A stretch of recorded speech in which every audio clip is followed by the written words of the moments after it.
প্রিয় প্রবাসী, আসসালামু আলাইকুম। আজ আবার একটু আপনাদেরকে বিরক্ত করলাম।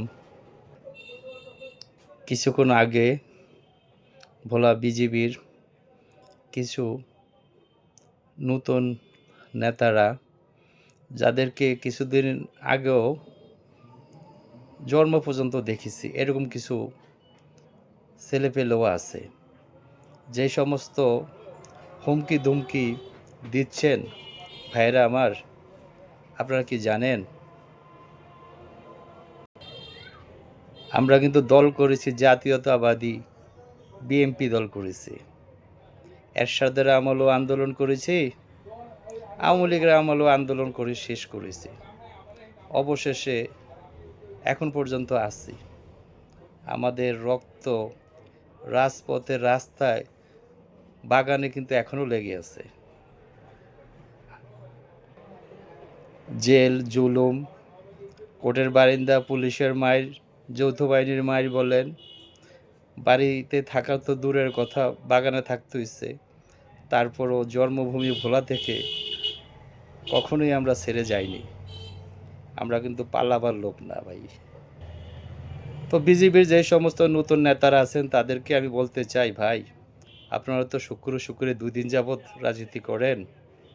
আপনাদের বিজেপির যে সমস্ত বড় সিনিয়র নেতারা আছে, তারা জানে যে বিএনপির কর্মীরা কীরকম। তারা কিন্তু কোনো হুমকি ধুমকিতে ভয় পায় না, বুঝছেন? একটু ইতিহাস সম্পর্কে জানেন, তারপরে একজন মানুষকে নিয়ে একটু মন্তব্য করার চেষ্টা করেন। আর এই সমস্ত হুমকি ধমকি আমরা আল্লাহর রহমতে পরোয়া করি না, বুঝছেন? আরেকটি বিষয় ক্লিয়ার হন, নির্বাচন কিন্তু এখনও শেষ হয়ে যায়নি। আমার নেতা আলহাজ গোলাম নবী আলমগীর সাহেব, উনি ভোলাটাকে এতটা বছর আগলে রেখেছেন। আলহামদুলিল্লাহ, আগামীতেও রাখবেন। আমাদের জাতীয়তাবাদী দল বিএনপির স্বার্থে ভোলা 1 থেকে নির্বাচন থেকে সরে গেছেন বা সরে যাচ্ছেন, কিন্তু দল থেকে তো সরেননি।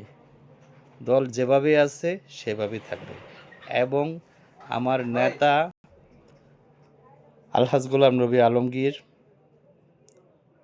দলের জন্য যে ত্যাগ করেছেন, যেটা ছেড়ে দিয়েছেন, ওনার মতন কিন্তু এরকম নজির খুব কম আছে। এবং ইনশাল্লাহ সে আগামীতে এমপির চাইতে আরও ভালো অবস্থানে ইনশাল্লাহ সে যাবে, এটুকু মাথায় রাখবেন। আপনাদের নেতা পার্থ সাহেব নির্বাচন করুক, তাতে আমাদের কোনো সমস্যা নেই।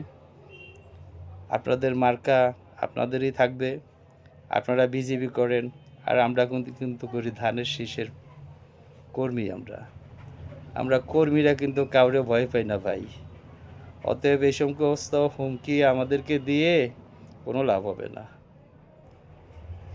আপনারা একটি দলকে ভালোবাসেন, আলহামদুলিল্লাহ বাসেন, আর আমরা জাতীয়তাবাদী বিএনপিকে ভালোবাসি। জন্মের পর থেকে কোনো দল থেকে কিন্তু আমরা আসিনি। আমরা জন্মের পর থেকে এই আলহাজ গোলাম নবী আলমগীরের পরিবার আমাদেরকে রাজনীতি শিখিয়েছে, এবং তারই ধারাবাহিকতায় আমরা রাজনীতি করে আসতেছি। সবাই ভালো থাকবেন। আমরা কিন্তু মরে যাইনি, এখনও জীবিত আছি। ভালো থাকবেন।